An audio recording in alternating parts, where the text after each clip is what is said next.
Assalamualaikum warahmatullahi wabarakatuh. Halo, apa kabar kalian semuanya? Mudah-mudahan dalam keadaan sehat walafiat. Kali ini pembahasan pada tema 2, subtema 2, pembelajaran 1 kita lanjutkan kembali. Adapun tujuan pembelajaran pada pembelajaran kali ini adalah 1.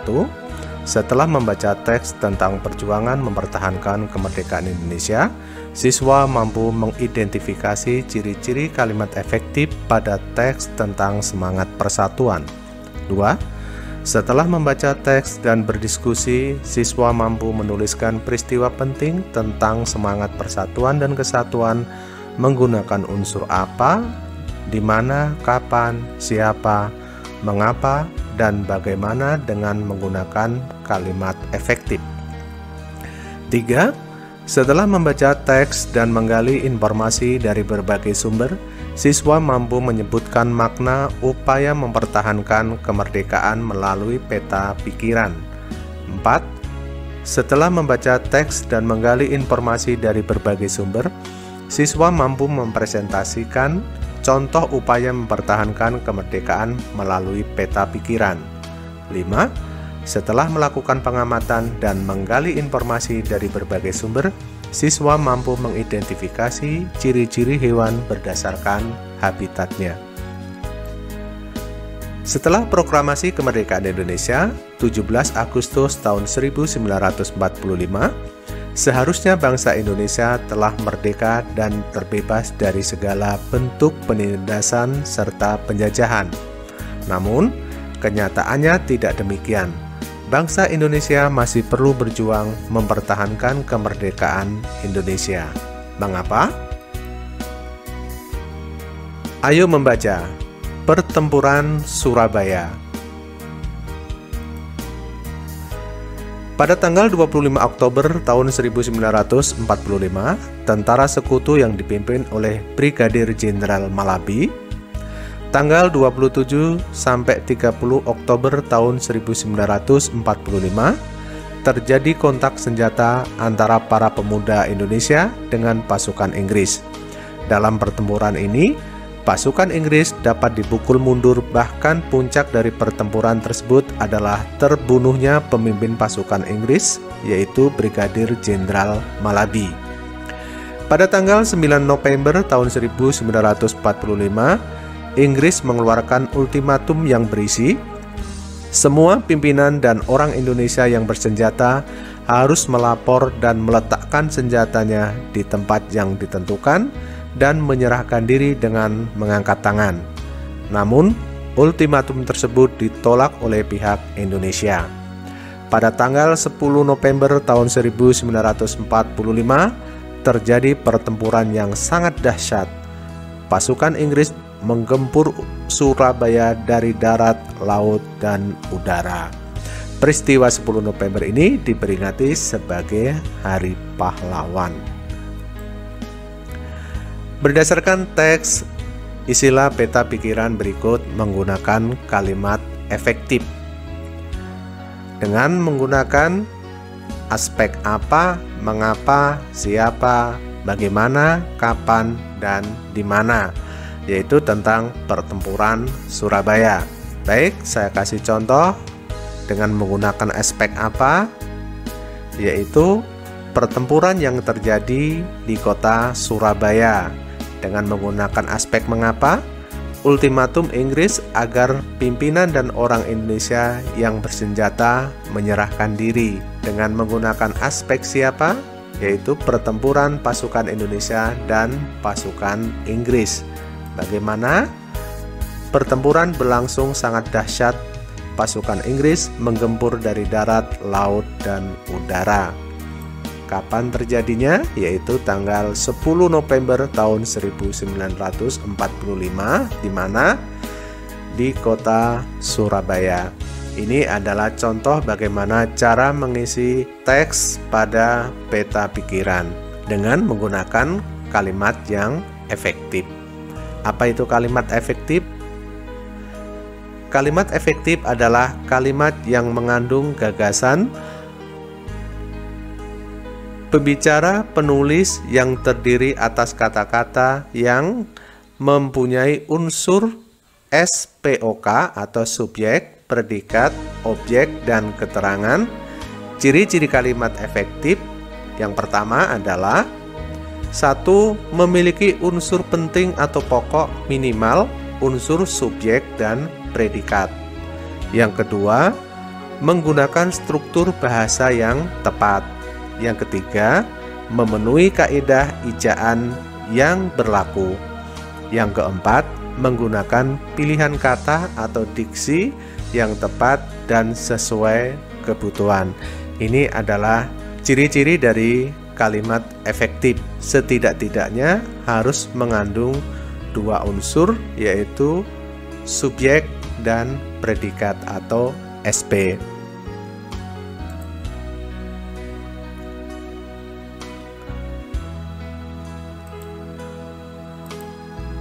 Buatlah tulisan menggunakan kata-kata sendiri tentang pertempuran Surabaya berdasarkan peta pikiran yang telah kamu buat. Gunakan kalimat efektif. Contohnya, pada tanggal 10 November tahun 1945, pasukan Inggris menggempur Surabaya dari darat, laut, dan udara. Kemudian, untuk kalimat berikutnya, silahkan kalian teruskan. Perjuangan dalam mempertahankan kemerdekaan Indonesia tidak dapat dilakukan sendiri-sendiri. Sangat diperlukan kerjasama dan persatuan dari seluruh rakyat Indonesia agar cita-cita untuk menjadi bangsa yang bebas dan merdeka dapat tercapai. Baca kembali teks tentang pertempuran Surabaya dan jawab pertanyaan berikut. Apa makna yang dapat kamu petik dari upaya mempertahankan kemerdekaan dalam pertempuran Surabaya? Contoh jawaban: persatuan dan kerjasama menjadi salah satu faktor yang membuat Indonesia mampu mempertahankan kemerdekaan. Pertempuran Surabaya adalah satu dari sekian banyak upaya yang dilakukan oleh bangsa Indonesia dalam mempertahankan kemerdekaan Indonesia.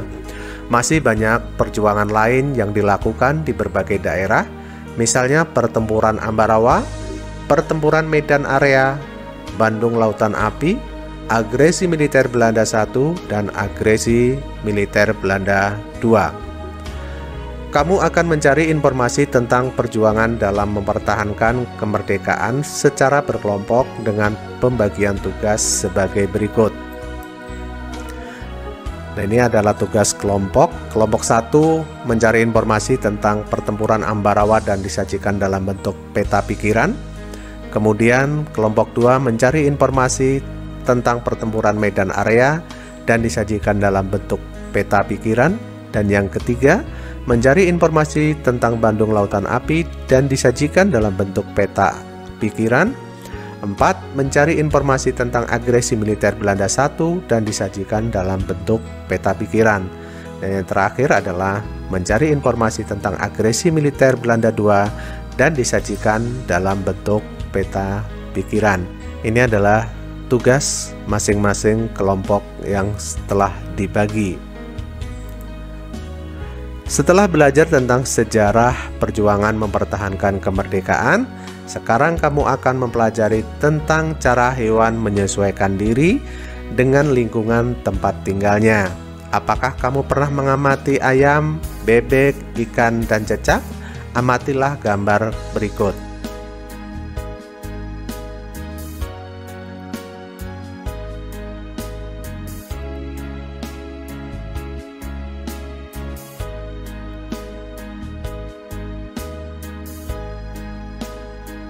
Tentu saja gambar 1 kalian sudah tahu semua, yaitu ayam, kemudian bebek, ikan, dan cecak. Bagaimana hewan ini menyesuaikan diri dengan lingkungan tempat tinggalnya? Apakah kamu mengetahui ciri-ciri hewan tersebut? Apakah kamu juga mengetahui ciri-ciri tempat tinggalnya? Diskusikan jawabanmu secara berpasangan. Tuliskan hasil diskusimu pada diagram berikut. Contoh, yang pertama adalah hewan ayam. Apa ciri-ciri hewan tersebut dan di mana habitatnya? Ciri hewan tersebut adalah memiliki paruh runcing berkaki dua, memiliki sayap, berkembang biak dengan cara bertelur. Habitatnya atau tempat tinggalnya yaitu dataran lapang yang kering, namun bisa juga di tempat yang lembab.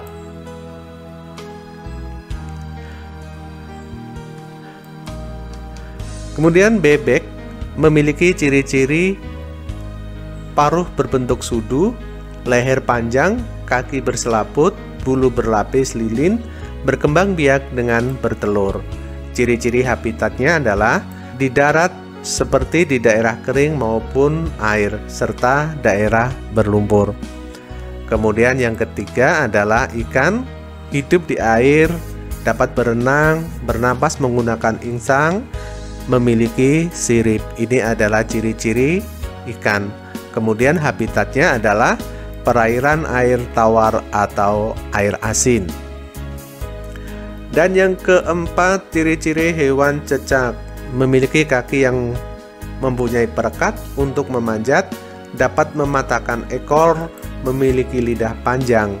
Ini adalah ciri-ciri dari cecak. Kemudian habitatnya adalah di alam bebas. Cecak dapat ditemui di kayu dan pepohonan, di daerah yang hangat atau yang lembab. Tuhan menciptakan makhluk hidup dengan segala keunikan dan keistimewaannya, tidak terkecuali hewan. Keunikan dan keistimewaan hewan tersebut kita kenal dengan ciri khusus. Ciri khusus pada hewan tersebut mempunyai hubungan yang erat dengan tempat tinggalnya.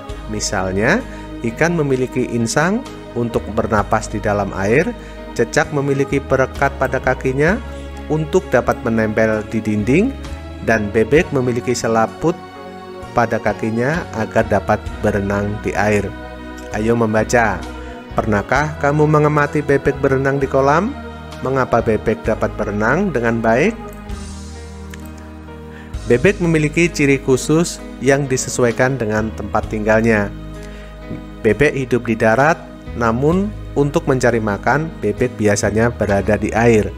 Ciri khusus yang dimiliki bebek untuk mencari makan berupa paruh yang agak panjang dan lebar pada bagian ujungnya.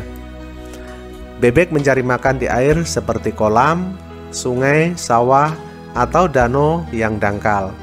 Bulu bebek dilapisi oleh minyak sehingga tidak basah jika terkena air. Ketika bebek keluar dari air dan berada di darat, bebek biasanya mengibas-ibaskan bulunya sehingga air yang menempel di tubuhnya keluar. Apa yang akan terjadi jika bulu bebek tidak dilapisi minyak dan air menyerap ke tubuhnya? Selain itu, bebek juga memiliki ciri khusus lainnya, yaitu selaput pada kakinya. Selaput tersebut digunakan untuk berenang. Amati 3 hewan yang ada di sekitarmu. Berdasarkan pengamatanmu, catat ciri-ciri khusus hewan tersebut beserta habitatnya. Tulis laporan berdasarkan pengamatanmu. Kamu dapat melengkapi laporanmu dengan membaca berbagai sumber bacaan. Tulis laporanmu pada tabel berikut. Yang pertama, yaitu hewan lebah. Ciri khususnya, kemudian di mana habitatnya. Kemudian tugas yang kedua yaitu hewan kelelawar. Ciri-ciri khususnya apa dan di mana habitatnya. Kemudian yang ketiga adalah kadal.